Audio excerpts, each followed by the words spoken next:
Hello friends. विश्व वायु दिवस पे हम लोग इस पे चर्चा करेंगे और डिस्कस करेंगे वायु पॉल्यूशन से रिलेटेड भी, और सब कुछ इसमें जो है डिटेल डिस्कशन होगा। और सुप्रीम कोर्ट का जो है, अगर रिन्यूएबल एनर्जी की बात अगर करते हैं हम, तो सुप्रीम कोर्ट का कुछ जो है इशू भी है। और राजस्थान गवर्नमेंट, देखा जाए तो राजस्थान में ग्रेट इंडियन बस्टर्ड इन सबको लेके, ठीक है, तो होगा चर्चा। यहाँ है कि भारत जो है 100 गीगावाट उसे आगे की राह है, इस पे डिस्कस हम लोग करते हैं। चलिए देखिए, आधार तैयार करना यानी विश्व, अगर आप देखिए सिंपली अगर कुछ कोटेशन की बात करते हैं, तो जब हम ऊर्जा की बात करते हैं तो अक्सर क्या होता है, कोयला, पेट्रोलियम, इन सब की बात होती है, गैस की चर्चा होती है। लेकिन ऐसी भी ऊर्जा है जो न मुफ्त है, न खत्म होती है, न प्रदूषण फैलाती है, वो है पवन ऊर्जा, ठीक है। तो और पवन ऊर्जा जो है वो कब मनाया जाता है? 15 जून को मनाया जाता है, ठीक है। अगर पवन ऊर्जा की हम बात करते हैं तो इसका जो मतलब पवन ऊर्जा के महत्व और स्वच्छ जो हमारा ऊर्जा है इसके प्रति क्या है, जागरूकता फैलाना है इस दिवस का। अगर हम देखें तो क्या है महत्व और स्वच्छ, मतलब एक सेकंड, ऊर्जा के महत्व और स्वच्छ ऊर्जा के प्रति जागरूकता, ठीक है। जागरूकता को क्या करना है? फैलाना है, बढ़ाना है। वैश्विक स्तर पर पवन ऊर्जा उद्योग और पर्यावरण संगठनों द्वारा ये सब किया जाता है। इसमें अगर देखें हम तो 15 जून 2026 को गोवा में wind energy ambition to acceleration, आप यहाँ देख पा रहे होंगे, wind energy ambition to acceleration theme के तहत जो है वायु प्रदूषण सम्मेलन 2026 में मेजबानी करेगा। इस सम्मेलन में central electricity authority CEA, SECI जो है solar energy corporation of India, और India renewable energy development agency IREDA, national institute of wind energy हो गया, ग्रिड इंडिया है, बड़ी राज्य सरकार, उद्योग जगत और एसोसिएशन वरिष्ठ प्रतिनिधि जो भी है साथ आएंगे। सम्मेलन के भारत की अगर बात करते हैं तो पवन ऊर्जा यात्रा में अगले चरण में जो भी है उसमें हम लोग बात कर रहे हैं, संसाधन की पर्याप्तता है, ग्रिड की तैयारी है, क्षमता में बढ़ोतरी हो रही है, घरेलू उत्पादन प्रतिस्पर्धा जो है बढ़ रही है, और मतलब घरेलू उत्पादन प्रतिस्पर्धा बढ़ रही है जिससे फायदा मतलब गवर्नमेंट को हो रहा है, लोग जो है मोटिवेट हो रहे हैं, जागरूक हो रहे हैं और कर रहे हैं। निर्यात के अवसर भी है, फोरकास्टिंग, नवीकरणीय ऊर्जा मजबूत और विकास में शामिल। देखा जाए तो सम्मेलन में जो है इंडस्ट्री रिपोर्ट, तो elevating India's wind turbine expert for global markets भी रिलीज होगी। ये सब चीजें हैं इसमें जो हम लोग चर्चा करेंगे। अगर भारत में हम देखें तो पवन ऊर्जा का परिदृश्य अगर देखा जाए तो आप ये बोल सकते हैं कि लगातार जो है हम लोग बढ़ाते जा रहे हैं, ठीक है, लगातार ये बढ़ता जा रहा है, यानी राज्यों में स्थापन क्षमता बढ़ रही है और पवन संसाधन क्षमता भी मजबूत हो रही है। घरेलू उत्पादन, नवीकरणीय ऊर्जा लक्ष्यों को पूरा करने में इसकी भूमिका मतलब लगातार मदद मिल रही है। अगर हम इसकी क्षमता की बात करते हैं तो 120 मीटर पर 695 गीगावाट, जमीन से 150 मीटर के ऊपर 1163 गीगावाट है, ठीक है। 150 मीटर पर अनुमानित ऊर्जा क्षमता ज्यादातर हिस्सा 8 हाई रिसोर्स राज्यों में है, जैसे राजस्थान 284.2, गुजरात हो गया 180, महाराष्ट्र 173, कर्नाटक 169, आंध्र प्रदेश 123, तमिलनाडु 95, मध्य प्रदेश 55, तेलंगाना 54.7, ठीक है। तो ये सब जो है वो 150 मीटर पे अनुमानित ऊर्जा क्षमता पैदा कर रहे हैं। ऊर्जा संसाधन को मैप और इनको विकास के लिए उच्च क्षमता स्थलों की पहचान जो है देश भर में 9 से ज्यादा विंड मॉनिटरिंग स्टेशन को स्थापित किया गया है। अगर विंड पोटेंशियल की बात करें तो 50 मीटर, 80 मीटर, 100 मीटर, 120 मीटर और 150 मीटर हब ऊंचाई पर विकसित इसको करना है। आप सिंपली देखें तो ऐसा कुछ होगा जो है, तो ये हमारा 150 मीटर का रखना है, ठीक है, ये हो गया और ये हो गया, ऐसा कुछ। भारत का बड़ा जो पवन संसाधन है 2030 तक 100 गीगावाट, 36 तक 156 गीगावाट विंड कैपेसिटी पाने के लिए मजबूर आधार है। अगर हम उत्पादन और वृद्धि की बात करते हैं तो हम दुनिया भर में चौथे नंबर पे आते हैं पवन ऊर्जा क्षमता में, और स्थापित ऊर्जा जो है मार्च 24 में इतना 21 था, अभी जो है 56.9 है मार्च 26 में, यानी 2.66% गुना जो है बढ़ोतरी हुई है, 2.66 गुना टाइम्स इतना बढ़ोतरी हुआ है। 28 गीगावाट पे काम चल रहा है अगर देखा जाए तो। ये सब जो है डिटेल हैं और लगभग 45% पवन ऊर्जा उच्च मांग के साथ हो रहा है और सौर ऊर्जा पूरा करता है। ग्रिड की विश्वसनीयता मजबूत हो रही है। विंड टर्बाइन क्षमता 14 में 10 थी तो अभी 24 गीगावाट हो गई है। 70 से 80% स्वदेशीकरण हासिल कर लिया गया है। ब्लेड टावर, गियर बॉक्स, दूसरी जरूरी उपकरण, घरेलू सप्लाई चेन मौजूद है। ठीक है। अब पवन ऊर्जा की अगर भारत की हम बात करते हैं तो ज्यादा अस्थायी और एकीकृत हिस्सा बनती जा रही है। तकनीकी अपग्रेड है, लगभग इस्तेमाल भूमिका बढ़ रही है। सरकार की पहल जो है इसमें देखें तो देखिए सरकार की जो प्राथमिकताएं हैं ऊर्जा के जो हैं वो ऑफशोर विकास और ग्रिड आधुनिकीकरण पर ध्यान केंद्रित करना है, जिसमें मतलब लक्षित स्कीम में वित्तीय प्रोत्साहन है, नियामक सुधार वगैरह है। 1000 मेगावाट ऑफशोर परियोजनाएं 6800 समथिंग वीवीजी है वायबिलिटी गैप फंडिंग को मंजूरी दी गई है। गुजरात और तमिलनाडु तटों पे जो है 500 से 500 मेगावाट, मतलब 500 से 500 मेगावाट शामिल इसमें किया गया है। ठीक है। अब देखा जाए तो उत्पादन जीबीआई स्कीम के तहत 500 करोड़ रुपए और कॉन्ट्रैक्ट्स फॉर डिफरेंस के तहत 5 सीएफडी ऐसा सिस्टम जिसमें उतार चढ़ाव होते रहते, नवकिया डेवलपमेंट राजस्व मिनिस्ट्री डिजाइन किया गया है। रेगुलेटरी जो है जमीन ट्रांसमिशन वगैरह चुनौती भी है। 26 तक एक टास्क फोर्स भी बनाई गई है। और हम इंडस्ट्री वगैरह की बात अगर करते हैं तो देखिए नवीकरणीय ऊर्जा सीधे खरीद को आसान बनाने के लिए energy open resource rules, energy open access rules, ठीक है, और मॉडल मैन्युफैक्चरिंग अप्रूव्ड लिस्ट और दिशा निर्देश विलंब से भुगतान आधार नियमों को निवेश मजबूत किया जा रहा है। ग्रिड क्षमता को बेहतर करने के लिए RTC round the clock hybrid और आरटीसी नवीकरणीय ऊर्जा को बढ़ावा दिया जा रहा है। अगर हम प्राथमिकताएं की शामिल कर तो मध्य प्रदेश, तेलंगाना, ओडिशा हो गया। विंड डिप्लॉयमेंट को बढ़ाना है। गुजरात, तमिलनाडु पर लीजिंग एरिया में ऑफशोर पवन क्षेत्रों को शुरू करना है। ठीक है। अगर देखें तो भंडारण में तो राउंड द क्लॉक में पवन ऊर्जा को एकीकृत करना है और एआई इंटेलिजेंस आधारित जो है फोरकास्टिंग साधनों का इस्तेमाल करना है। पूरी पवन ऊर्जा वैल्यू चेन घरेलू उत्पादन मजबूत करना है। ठीक है। अगर वैश्विक भागीदारी की हम बात करते हैं तो देखिए भारत जो है इस क्षेत्र में तेजी से विकास कर रहा है। यूके हो गया, डेनमार्क हो गया, बेल्जियम हो गया, इनके साथ पवन ऊर्जा में।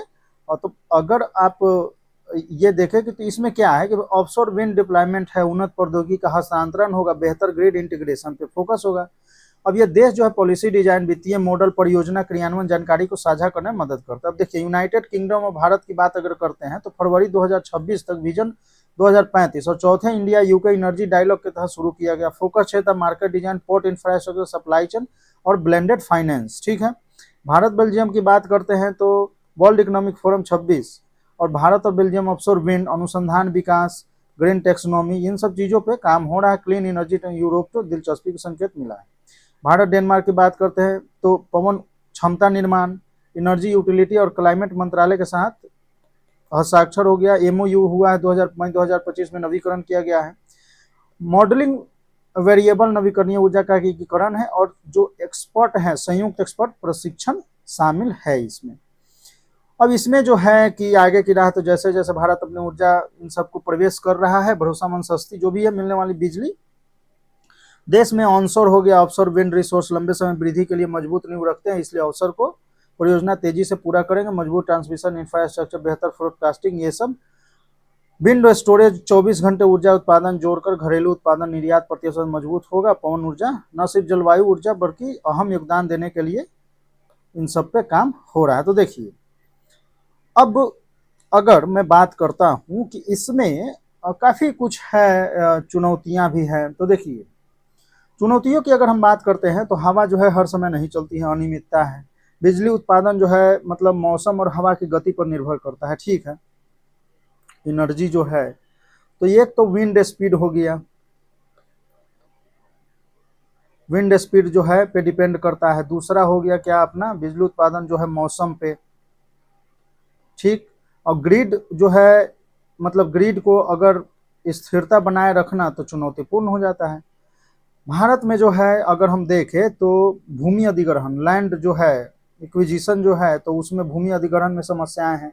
बड़े बड़े फॉर्मों के लिए हमें क्या विशाल भूमि की आवश्यकता होती है। यहाँ जो है भूमि विवाद भी है। वन क्षेत्र है, मतलब वन क्षेत्र हो गया आपका फॉरेस्ट, फॉरेस्ट हो गया। और स्थानीय जो समुदाय हैं उनका विरोध जो है इन परियोजनाओं को लेके होता है। ट्रांसमिशन और ग्रिड अवसंरचना की अगर मैं बात करता हूं तो देखिए ट्रांसमिशन। तो यहाँ पे आप ये बोल सकते हैं कि पवन ऊर्जा जो है अक्सर हम क्या बोलते हैं कि दूरस्थ क्षेत्र में दूर लगाते हैं, मतलब शहर से दूरी, या गुजरात, राजस्थान, तमिलनाडु इसमें स्थित है। बिजली उपभोग केंद्रों तक पहुंचने के लिए मजबूत जो है ट्रांसमिशन तार की आवश्यकता होती है। अब इसमें खर्च ज्यादा है, उच्च जो है, अगर शुरू शुरू में देखा जाए तो इनिशियली जो है क्या है, इन्वेस्टमेंट जो है बहुत ज्यादा लगता है। तो इन्वेस्टमेंट जो है इनिशियली इन्वेस्टमेंट ज़्यादा लग रहा है, तो इससे भी है समस्या है। पर्यावरणीय संबंधी समस्याएं हैं, जैसे जैव विविधता को लेकर है, तो पक्षी चमगादड़ टर्बाइनों से टकराने का खतरा है। जैसे यहाँ पे देखें तो राजस्थान में तो ग्रेट इंडिया बस्टर संकटग्रस्त पक्षियों पर प्रभाव है। तो अगर ग्रेट इंडिया बस्टर की बात अगर करते हैं तो आपको ये बताना है कि कहाँ का ये राष्ट्रीय पक्षी है।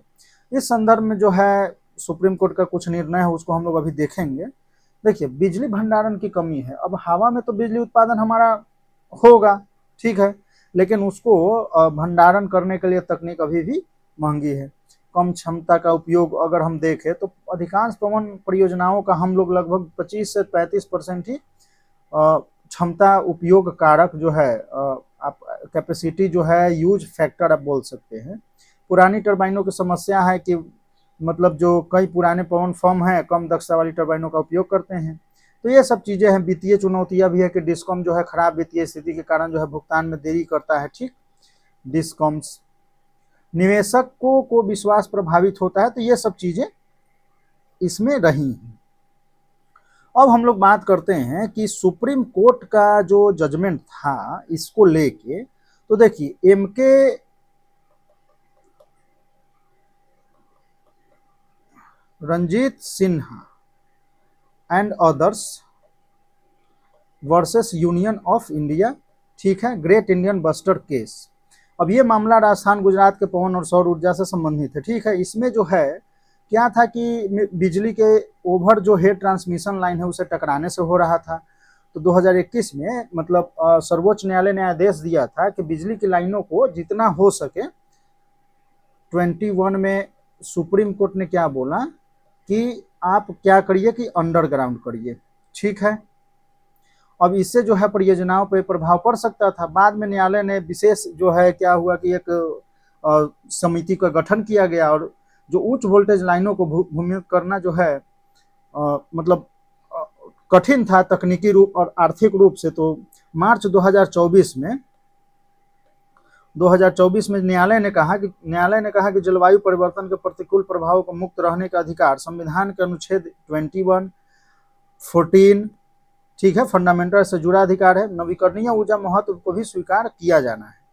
तो न्यायालय ने संरक्षण और ऊर्जा विकास के बीच संतुलन बनाने पर बल दिया और विशेष जो समिति सिफारिश के आधार पर निर्णय लेने का मार्ग अपनाया, ठीक है। तो यही सब चीज है। और इसमें आप बोल सकते हैं कि ग्रेट इंडिया बस्टर का संरक्षण भी होना चाहिए और रिन्यूएबल एनर्जी के विकास, इन बीच में क्या होना चाहिए, संतुलन भी होना चाहिए। तो आप यहाँ पे आप ये बोल सकते हैं कि जैव विविधता यानी पर्यावरणीय संतुलन और जैव विविधता प्लस आप क्या बोल और विकास बनाम विकास पे भी इसमें आप इस रिपोर्ट इस केस को आप कर सकते हैं, ठीक है। इसमें हो गया वही कि right against the adverse effect of climate change, ठीक।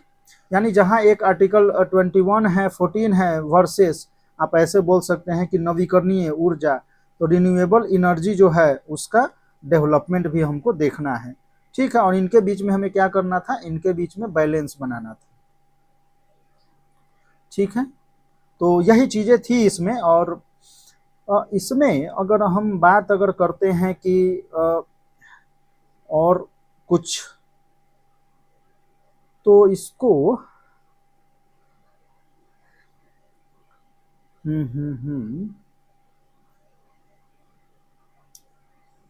अब जैसे विश्व वायु दिवस है, तो इस पे आप ये भी बोल सकते हैं कि हवा को हम देख नहीं सकते हैं लेकिन उसकी शक्ति को महसूस कर सकते हैं। यही अदृश्य शक्ति आज दुनिया को स्वच्छ और टिकाऊ भविष्य की ओर ले जा रही है, ठीक है। तो ये सब बातें तो होंगी। अगर हम इसमें और डिटेल में जाना चाहें तो डिटेल में और आप क्या जा सकते हैं कि आप ये बोल सकते हैं कि हम वायु पॉल्यूशन भी तो बड़ा एक फैक्टर है, और वायु दिवस पर विश्व वायु दिवस की हम बात कर रहे हैं, तो विश्व वायु दिवस में अगर वायु पॉल्यूशन की भी थोड़ी चर्चा हो जाए, एयर पॉल्यूशन की, ठीक है। तो देखिए वर्तमान स्थिति में अगर हम बोले तो भारत जो है दुनिया का 6th जो है एकदम पोल्यूटेड जो है देश है, ठीक है। ये 2025 का रिपोर्ट है। अगर हम देखें राष्ट्रीय एवरेज जो है, अगर नेशनल लेवल पे 2 पीएम जो है 2.5, तो ये कितना है 48.9 माइक्रोग्राम पर मीटर क्यूब। और WHO का कहना है कि ये जो है 5 माइक्रोग्राम पर मीटर क्यूब मतलब होना चाहिए ये, यानी आप बोल सकते हैं कि लगभग जो है कितना गुना है, लगभग जो है 10 गुना, मतलब देखा जाए तो ये 10 गुना लगभग है। यानी पीएम अगर हम पीएम पार्टिकल अगर 2.5 की बात करते हैं दिल्ली में, तो दिल्ली में कितना है पीएम 2.5, तो ये आपका जो है लगभग 82 पॉइंट समथिंग है, यानी 82 पॉइंट लगभग 82 पॉइंट म्यू जी पर मीटर क्यूब, ठीक है। यानी अगर देखा जाए तो WHO का है उसके से 16 गुना अधिक है। तो ये जो है मतलब एयर पोल्यूशन में तो आप 2.5 पे ऐसे बोल सकते हैं। आगे अगर देखें हम कि सरकार की कुछ योजनाएं भी हैं, जैसे राष्ट्रीय स्वच्छ वायु कार्यक्रम जो हो गया NCAP जो है, और ये 2019 का है, ठीक है। अब इसमें क्या है कि इसका जो है कि मतलब हम ये बोल सकते हैं कि इसमें जो PM10 है, PM2.5 है, इसमें 40% जो है कमी करना है। और हमको यानी जो शहर वास्तव में प्रदूषित कम करेंगे उनको ही फंड मिलेगा, इस टाइप का कुछ हम करेंगे। और शहरों की निगरानी के लिए एक पोर्टल बनाया गया था, ठीक है। और पोर्टल का नाम आप इजिली मतलब आइडिया लगा सकते हैं, प्राण वायु, तो प्राण है PRAN, portal for the regulation of air pollution in non attainment cities, ठीक है। अब देखा जाए तो CREA जो 2025 के अनुसार अगर हम देखें तो 131 शहरों में से गैर प्राप्ति जो भी नॉन अटेनमेंट सिटी थे, उसमें केवल 38 शहरों ने ही इस लक्ष्य को पूरा किया है। यानी तो देख रहे हैं कि शहर भी जो हैं वो सही से कर नहीं पा रहे हैं। वो कारण क्या है, संसाधन वगैरह का कमी है, और संसाधन अगर मिल भी रहा है तो प्रशासनिक जो भी है उसकी तो कमी है ही, फीताशाही जो है लाल फीताशाही चल ही रहा है। दूसरा अगर देखें तो दिल्ली में तो ग्रेडेड रिस्पॉन्स एक्शन प्लान भी है, जो दिल्ली NCR में वायु प्रदूषण निगरानी के लिए मतलब चरणबद्ध तरीके से हम लोग क्या करते हैं उसको फॉलो करते हैं। तो इसमें वही है कि स्टेज 1 हो गया 200 से मतलब 300, पुअर है धूल नियंत्रण उसमें हम लोग करेंगे, ठीक है। और 200 से 300, 201 है से 300 हो गया, फिर 301 से हो गया 400, तो ये पुअर हो गया, ये वेरी पुअर हो गया, ठीक है। स्टेज 3 जो हमारा है स्टेज 4, स्टेज 3 में हो गया 401 से 450, एंड ये हो गया 450 प्लस, ठीक है। सेवरे हो गया, और ये प्लस, और ये अब देखिए यहाँ जो है वो BS 4 इंजन बैन थे, BS जो 4 इंजन थे ये बैन हो गए थे। और इन सब चीज में इसमें जो था सेकंड वाले में तो निर्माण पर रोक था। अब देखिए भले ही निर्माण पे रोक वगैरह सरकारें लगाती है, लेकिन जो दिल्ली के आसपास के जो इलाके हैं जो मतलब गांव टाइप विलेज वगैरह है, इनमें जो है पुलिस जो है जो भी पैसे वैसे लेके काम वाम करवाती रहती है, वो सही तो पूरी तरीके से बंद नहीं होती है। फर्स्ट वाले में है तो वो क्या है धूल नियंत्रण है, बस पुलिस को कांस्टेबल को पता चल जाए कि कहीं घर बन रहा है तो 2000 लेने आ ही जाते हैं, ठीक है। स्टेज 4 में अगर हम बात करते हैं तो इसमें अब ज्यादा पोल्यूशन होगा तो स्कूल हम बंद करेंगे, और क्या करेंगे ट्रक बैन करेंगे, ये सब हम कर सकते हैं, वर्क फ्रॉम होम हम कर सकते हैं, यही सब चीजें होगा, ठीक है। तो स्कूल भी है तो ऑनलाइन वगैरह पे शिफ्ट करने की कोशिश होती है। BS देखा जाए तो ग्राफ 4 के तहत हम दिल्ली में केवल LNG CNG BS6 इलेक्ट्रिक ट्रकों को ही प्रवेश देते हैं, सभी निर्माण कार्य वगैरह बंद कर दिया जाता है और दफ्तर की जो क्षमता है वो भी हम 50% कम करके आधे जो है वर्क फ्रॉम होम करते हैं।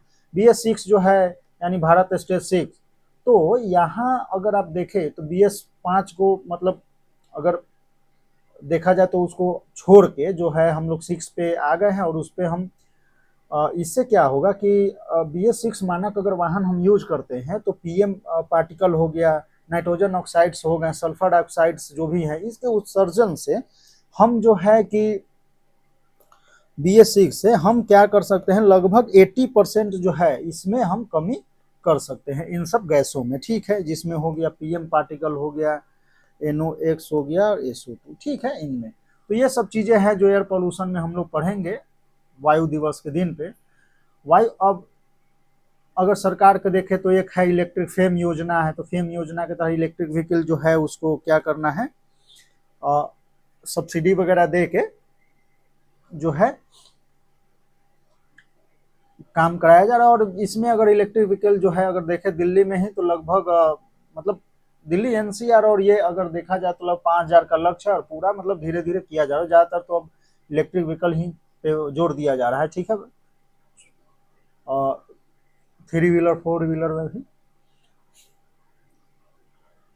ठीक है। और यही सब है वायु गुणवत्ता प्रबंधन है 2021 का। क्लाउड सीडिंग जो है हम लोग धूल नियंत्रण उसके लिए IIT कानपुर के साथ वो मिलकर करते हैं। सिल्वर आयोडेट का छिड़काव होता है, वायुमंडलीय नमी को मतलब सीमित करने में सफलता मिलती है।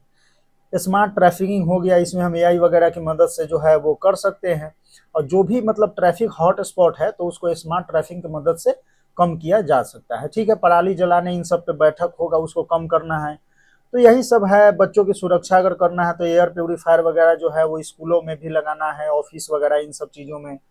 तो ये सब चीज़ें हमारी हो रही है, ठीक है। तो बस आज के लिए बस इतना ही। वायु प्रदूषण, हाँ सॉरी, क्या है, विश्व वायु दिवस पे हम लोग थोड़ी पोल्यूशन की भी चर्चा कर ली हम लोगों ने।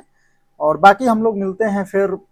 मतलब देखिए हवा जो है वो मतलब व्यक्ति को जीने का अधिकार है, तो सांस लेने का भी तो अधिकार है ना, तो ये हर व्यक्ति को समझना होगा इसके लिए, ठीक है। अगर भारत में वायु प्रदूषण की समस्या है तो हम सामाजिक रूप से, आर्थिक रूप से, इन सब आयाम पे हम मतलब क्या काम कर रहे हैं और नीतिगत समाधान जो है हमें मतलब ढूंढना होगा। और हम भी मतलब हर व्यक्ति की जिम्मेदारी है कि इन सब चीज़ों पे वो काम करे, ठीक है। ज़्यादा से ज़्यादा आप ग्रीनरी लगाइए, ये सब आप कर सकते हैं। और धूप मतलब जलाना, प्लास्टिक वगैरह को जलाना नहीं है, ये सब कचरे का जो भी है निस्तारण जो है सही से हो, गीला सूखा वगैरह को आप सही से मतलब करके छांट के जो है वो आप दें। तो ये सब चीज़ें भी हैं, इसमें किया जा सकता है। और व्यक्तिगत लेवल पे तो काफ़ी कुछ है जो करने लायक है, हर व्यक्ति को जो है जिम्मेदारी है, मतलब कर्तव्य है कि करना चाहिए, ठीक है। फिर भी आप लोगों को विश्व वायु दिवस की हार्दिक शुभकामनाएं। फिर मिलते